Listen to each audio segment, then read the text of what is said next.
To make serious inroads into affiliate marketing, you should pursue a lead with the following tips.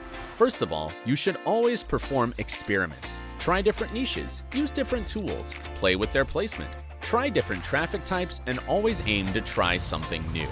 Especially pay attention to the different traffic channels. Don't focus on only one.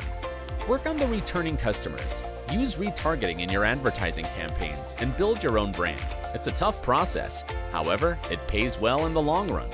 To increase your affiliate marketing performance, assemble a team, delegate the work, and automate as many processes as possible.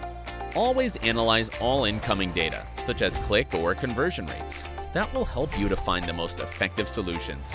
To stay in trends and find new ideas, analyze your competitors as well as be a part of the community. To grow faster, reinvest your income in your company, for example, for additional content or design improvements. Learn not only from own experience, but from others as well. You can find courses on Coursera, Udemy, or other platforms. Don't focus on the one niche. Try different niches, for example, e-commerce, software, or travel. Rules of the road in different niches are similar. However, diversification is the winning strategy for a stable income. The travel market is an excellent choice for both fresh hands and experienced marketers. Join Travelpayouts Affiliate Network to get the high revenue from flight tickets, hotels, car rentals, and other travel services.